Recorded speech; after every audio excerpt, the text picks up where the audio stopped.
नमस्कार, मैं हूं आपके साथ मोनिका गुप्ता और आप देख रहे हैं खबर मध्य प्रदेश छत्तीसगढ़। बुलेटिन की शुरुआत करेंगे खास खबरों के साथ।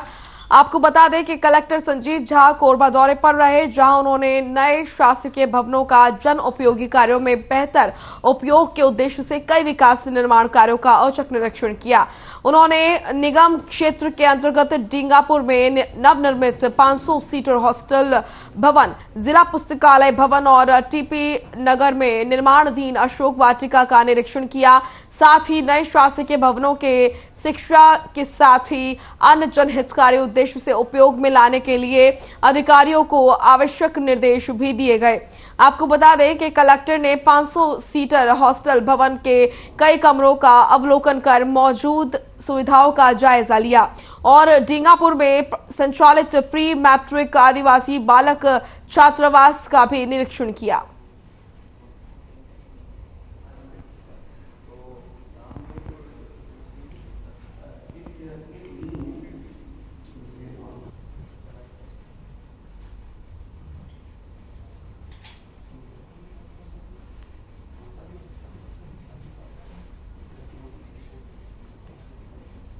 रायगढ़ के कलेक्ट्रेट में चक्रधर समारोह आयोजन की तैयारियों को लेकर एक बैठक आयोजन किया गया। इस बैठक में रायगढ़ के विधायक प्रकाश नायक और कई गणमान्य नागरिकों ने शिरकत की। आपको बता दें कि चक्रधर समारोह की तैयारी हर साल 4 माह पूर्व की जाती है, लेकिन इस साल समय नहीं होने के कारण अचानक बैठक का आयोजन किया गया। हालांकि बैठक में समारोह को लेकर विवाद की स्थिति बनने की वजह से चक्रधर समारोह होगा या नहीं, इस बात को लेकर कोई अंतिम निर्णय नहीं हो सका और बैठक को स्थगित कर दिया गया।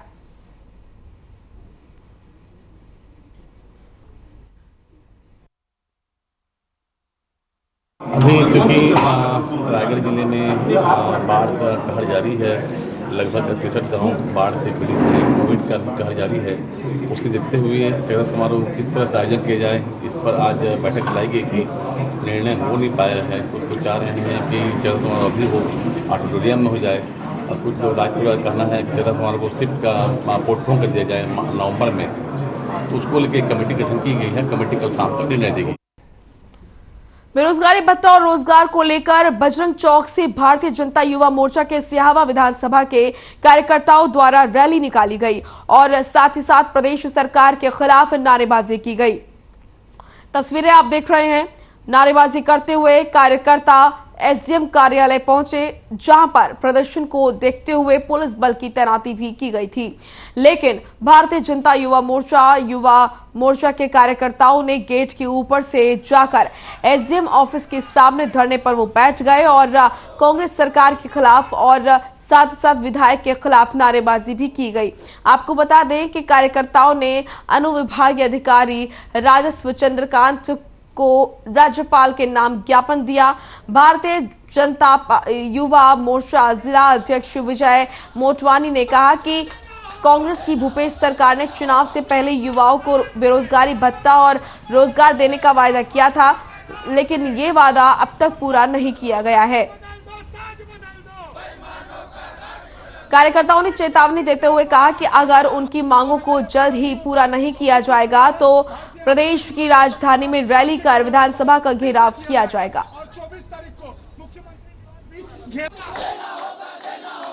भारतीय जनता युवा मोर्चा के द्वारा पूरे प्रदेश में जो गूंगी बहरी अंधी सरकार है उसको उखाड़ फेंकने का काम अगर कोई करेगा तो मेरे युवा साथी करेंगे।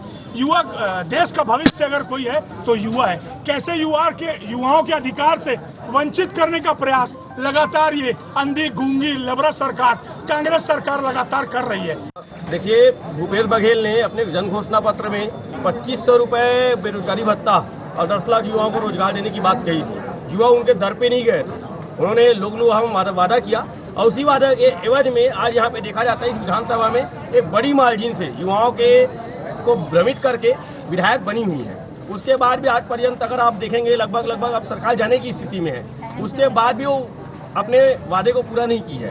भारतीय जनता युवा मोर्चा विधानसभा क्षेत्र सिहावा के द्वारा आज अनुविभागीय अधिकारी राजस्व नगरीय कार्यालय का घेराव किया गया है, जो कि बजरंग चौक नगरी से एकत्रीकरण होकर के आज एसडीएम कार्यालय तक के आकर के एसडीएम साहब को माननीय महामहिम राज्यपाल जी के नाम से ज्ञापन रायगढ़ गरगोड़ा राष्ट्रीय राजमार्ग की बदतर होती हालत को लेकर जनप्रतिनिधियों और इसी के साथ क्षेत्रवासियों के साथ ही सैकड़ों की संख्या में गेरवानी में धरना प्रदर्शन कर चक्का जाम किया गया, जिससे कि सड़क दोनों ओर वाहनों की लंबी कतार लग गई और सूचना पर एसडीएम रायगढ़ ने पहुंचकर ग्रामीणों से बातचीत की। आपको बता दें कि रायगढ़ से खरगोड़ा तक की सड़क के जर्जर होने की वजह से यहां पर आए दिन दुर्घटना और रोड जाम की समस्या देखने को मिलती है और स्थानीय लोगों का कहना है कि वो प्रशासन से कई बार इसको लेकर शिकायत कर चुके हैं। कई बार इस समस्या से प्रशासन को अवगत कराया जा चुका है, लेकिन इसके बाद भी सड़क को ठीक करने के लिए कार्य शुरू नहीं किया जा रहा है।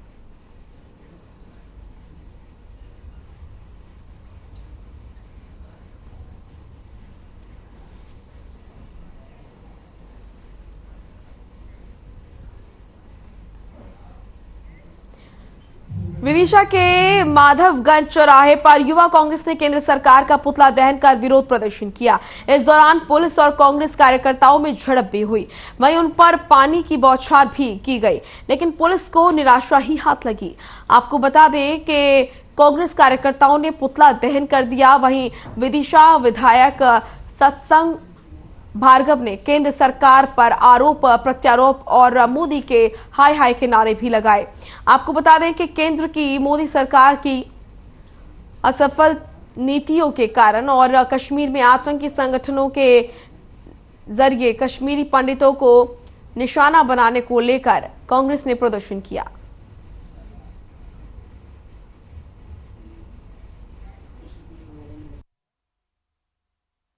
आज कश्मीरी पंडितों का जो नरसंहार केंद्र सरकार के नीचे किया जा रहा है, केंद्र सरकार को जगाने के लिए और राष्ट्रपति महोदय से मांग की है कि जो मौजूदा केंद्र सरकार है उसे बर्खास्त किया जाए, क्योंकि धारा 370 हटाने के बाद जो मोदी जी ने कहा था कि वहाँ पर कश्मीर में अमन चैन आ जाएगा, लेकिन आज हर 2-4 दिन में कोई ना कोई नरसंहार होता है जिसकी खबरें हम पेपर में पढ़ते हैं। इसके विरोध में हम लोगों ने पुतला दहन किया था। बलरामपुर जिले में इन दिनों सरकारी स्कूलों में शिक्षा की हालत बेहद खराब है। कहीं स्कूल के छत के प्लास्टर गिर रहे हैं तो कहीं बच्चे पेड़ के नीचे पड़ने को मजबूर हैं। इतना ही नहीं, जहां सब कुछ ठीक है वहां शिक्षक शराब पीकर स्कूल पहुंच रहे हैं। ऐसा ही एक मामला प्राथमिक शाला बरूहिबास का है, जहां पर शिक्षक रोज शराब पीकर स्कूल पहुंचता है और बच्चों को पढ़ना छोड़कर उनसे मारपीट करता है। आपको बता दें कि सरकारी स्कूल के शिक्षक नशे में पूरी तरह से टुंड है। वहीं जब मीडिया कर्मियों को देखा तो उनके सामने हाथ जोड़ने लगे। छात्रों ने बताया कि वो बेहद परेशान हैं और गुरुजी जब शराब के नशे में आते हैं तो वो बच्चों को पढ़ाना छोड़कर उनसे मारपीट करते हैं। वहीं मामले में अब जिला शिक्षा अधिकारी जांच की बात कर रहे हैं।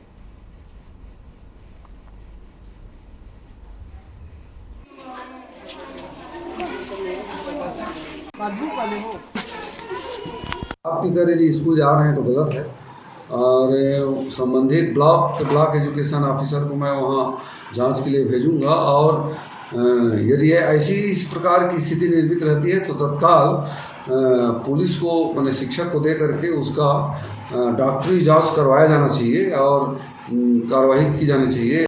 आती हैं कक्षा मारती हैं, मैं 5वीं पढ़ती हूँ। सर शराब पी के आते हैं और सब बच्चों को मारते हैं और पढ़ा को बहुत मारते हैं, इनका हाथ कांप जाता है। चलिए अब खबर इंदौर से है, जहां पर किशनपुरा पुल के पास 3 नंबर जोन के अंतर्गत अवैध 4 मंजिला कपड़े के शोरूम का बनाया गया है और जो कि बगैर नक्शा और अनुमति के बनाया गया है। जोन 3 के बिल्डिंग इंस्पेक्टर और अधिकारियों का कहना है कि विधायक आकाश विजयवर्गीय ने कार्रवाई करने से मना कर दिया है।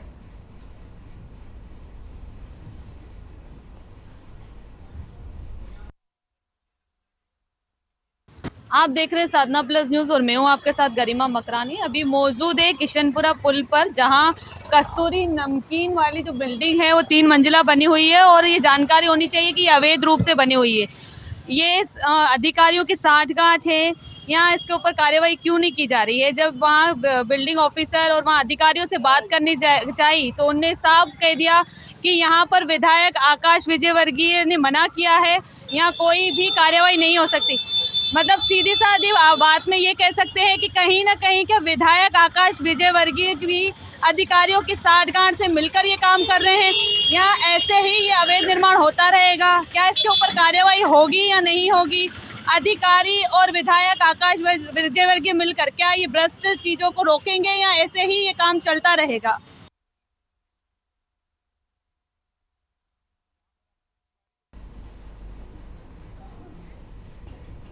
वन परिक्षेत्र विनायका अंतर्गत विनायका के वन विभाग के सहायक वन परिक्षेत्र अधिकारी बसंत राव और उनकी टीम ने विनायका राग रोड पर 39 नग सागौन की एक 15 LA पकड़े।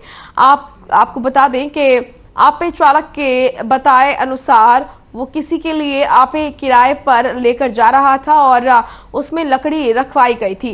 वहीं सहायक वन परिक्षेत्र अधिकारी बसंत राव ने मीडिया को बताया कि मुखबिर की सूचना पर वन विभाग की टीम ने आपे वाहन को रोका तो उसमें 39 नग सागौन के मिले, जिसे बंडा रेंज लेकर आए और जिसके बाद कार्रवाई कर विवेचना जारी है।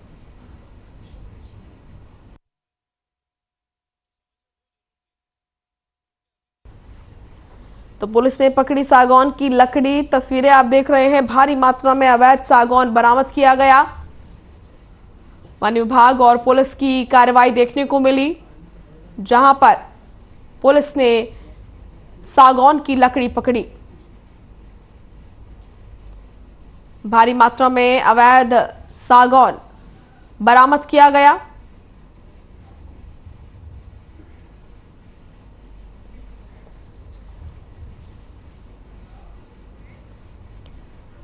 वहीं कोरबा में ट्रैफिक पुलिस ने शहर में CSEB, TP नगर और पुराना बस स्टैंड में वाहनों की चेकिंग कर बाइक चलाने वाले 32 नाबालिग वाहन चालकों पर कार्रवाई करते हुए 24,000 रुपए का जुर्माना वसूल किया। साथ ही नाबालिगों के अभिभावकों को भी इस बारे में सूचना देकर भविष्य में बिना लाइसेंस और 18 वर्ष से कम उम्र के बच्चों को वाहन चलाते पाए जाने पर वाहन मालिकों के विरुद्ध कार्रवाई करने की बात कही।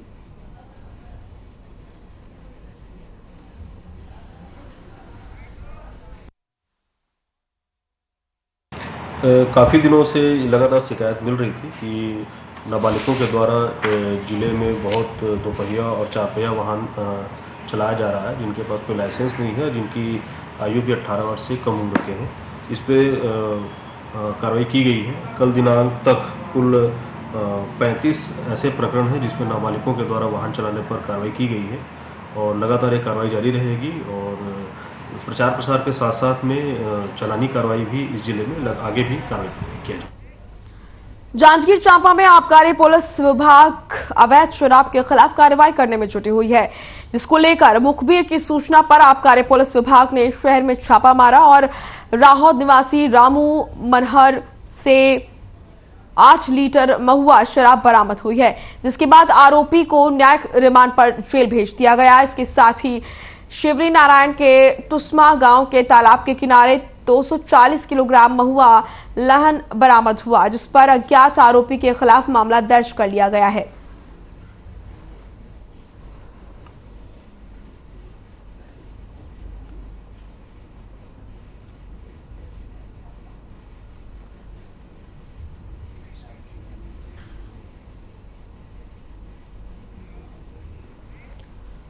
भिंड के गोहद कस्बे में 14 जुलाई को लाखों रुपए की लूट और मर्डर का एसपी ने खुलासा किया। एसपी शैलेंद्र सिंह चौहान ने बताया कि पुलिस को मुखबिर ने सूचना दी थी कि एक रामू सोनी नाम का व्यक्ति जो कि डकैती बनाने की योजना बना रहा है, तभी गोहद पुलिस ने आरोपी को पकड़ा और उससे पूछताछ की, जिसमें 5 अन्य आरोपियों के नाम भी सामने आए हैं।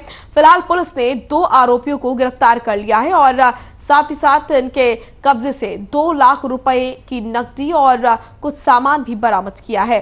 बाकी 3 आरोपियों की तलाश पुलिस कर रही है। वहीं पुलिस की कामयाबी के लिए भिंड एसपी, गोहद एसडीओपी और थाना प्रभारी सहित साइबर सहित पुलिस स्टाफ का गोहद विधायक मेवाराम जाटव और समाज सेवियों ने फूल माला पहनाकर सम्मान किया।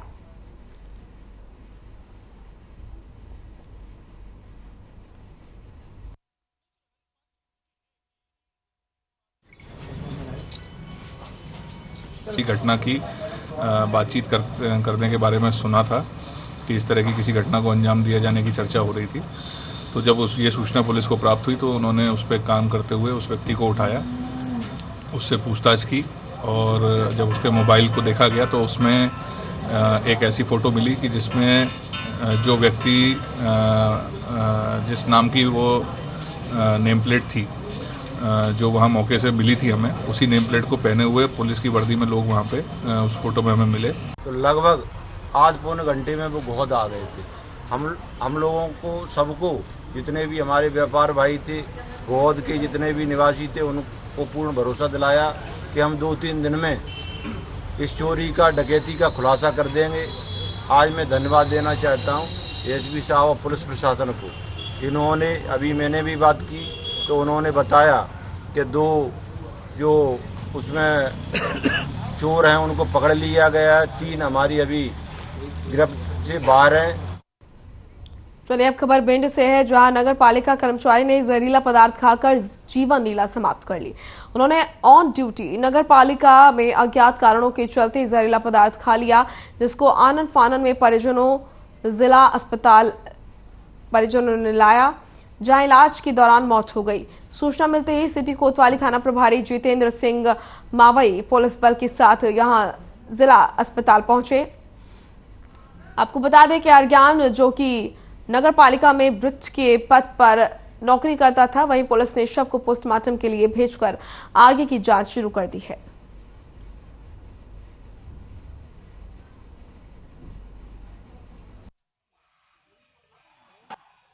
ये ड्यूटी पे थे, दारू पी थे। अच्छा। और ड्यूटी पे थे और नगर पालिका के भी स्टाफ दारू पीता है। मैंने कई बार डांटा है, घर पे आते थे नगर पालिका वाले लेने आते थे। मैं नाम से देने नाम है एक और मैं नाम नहीं जानता हूँ।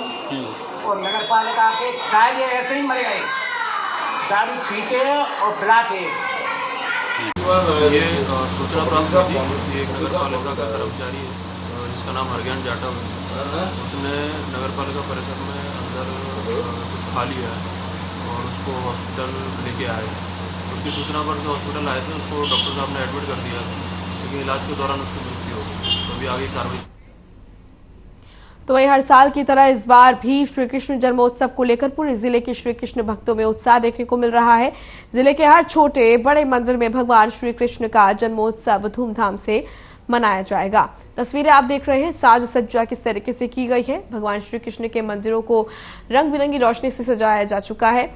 सबसे ज्यादा आकर्षण का केंद्र श्री राधा कृष्ण किरार मंदिर है। ये मंदिर करीब 250 से 3 साल पुराना है। मंदिर के पुजारी अवधेश अवस्थी का कहना है कि हर साल जन्माष्टमी के अवसर पर भगवान श्री कृष्ण और राधा रानी का अद्भुत श्रृंगार किया जाता है और सैकड़ों किलो अलग अलग प्रकार के फूलों से भगवान के इस मंदिर को सजाया जाता है। भगवान श्री कृष्ण और राधा रानी के लिए आकर्षक ड्रेस तैयार कराई जाती है और भगवान श्री कृष्ण और राधा रानी को जन्माष्टमी पर सोने चांदी के आभूषण से श्रृंगार उनका कराया जाता है।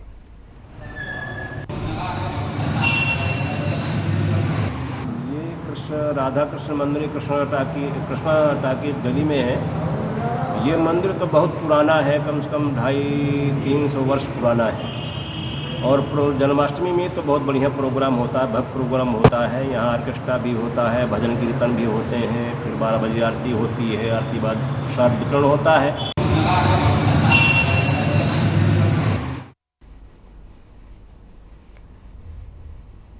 तो जन्माष्टमी के अवसर पर भिंड में भी जगह जगह रौनक देखने को मिल रही है। पूरा देश जहां जन्माष्टमी बना रहा है, तो वहीं आपको बता दें कि भिंड में भी तस्वीरें आप देख सकते हैं किस तरीके से मंदिरों को सजाया गया है। रंग बिरंगी लाइट से सारे मंदिर जो है वो सजे हुए नजर आ रहे हैं।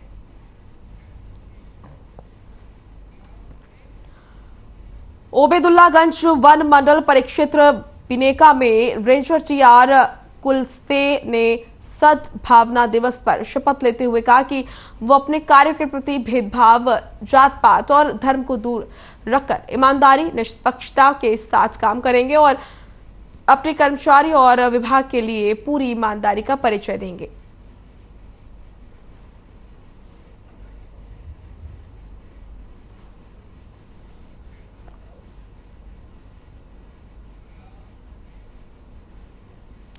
सीहोर में तहसीलदार नरेंद्र ठाकुर की खोजबीन एसडीआरएफ के द्वारा पिछले 48 घंटों से की जा रही है, लेकिन तहसीलदार नरेंद्र ठाकुर का कोई पता नहीं चल पाया है। एसडीआरएफ की टीम को पानी के तेज बहाव और नदी के आसपास पेड़ पौधों की वजह से रेस्क्यू करने में काफी दिक्कत आ रही है। तहसीलदार नरेंद्र ठाकुर की सर्चिंग का जिम्मा एनडीआरएफ की टीम को सौंपा गया है, इसलिए रायसेन से 30 सदस्यीय एनडीआरएफ की टीम को सर्चिंग के लिए बुलाया गया है। आपको बता दें कि बीते 15 अगस्त की रात को तहसीलदार नरेंद्र ठाकुर और पटवारी महेंद्र रजक कार से सीहोर स्थित सीवन नदी का पुल पार कर रहे थे। उस समय पुल के ऊपर पानी का बहाव तेज होने के कारण कार नदी में बह गई थी। आसपास के गांव के स्थानीय लोगों का कहना है कि अगर कोई डूबता है तो 36 घंटे के बाद उसका शरीर पानी के ऊपर आ जाता है, लेकिन एसडीआरएफ की इतनी खोजबीन के बाद तहसीलदार का न मिल पाना कई सवालों को जन्म देता है।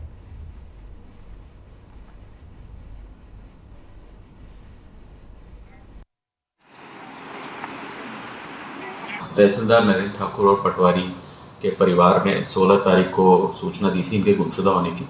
तब से हम इनकी लगातार तलाश कर रहे थे। सीसीटीवी फुटेज की जांच से ऐसा लगा कि हो सकता है इनकी गाड़ी कहीं नदी में गिर गई हो, तो हमने उस शंका पे नदी में भी तलाश शुरू करी एसडीआरएफ की टीम लगाकर, और 16 तारीख को पूरे दिन भर हमें कोई सफलता नहीं मिली। प्रयास किया जा रहा, पूरा प्रयास है हमारा कि सफलता हाथ लगेगी। तो पटवारी की बॉडी मिली थी वो यहीं से मिली थी। तो ऐसा अनुमान है कि यहीं पर हाँ, यहाँ भी हो सकता है, इससे आगे भी हो सकता है। जो अपना प्रयास है कि आगे तक पूरा सर्चिंग की जाए।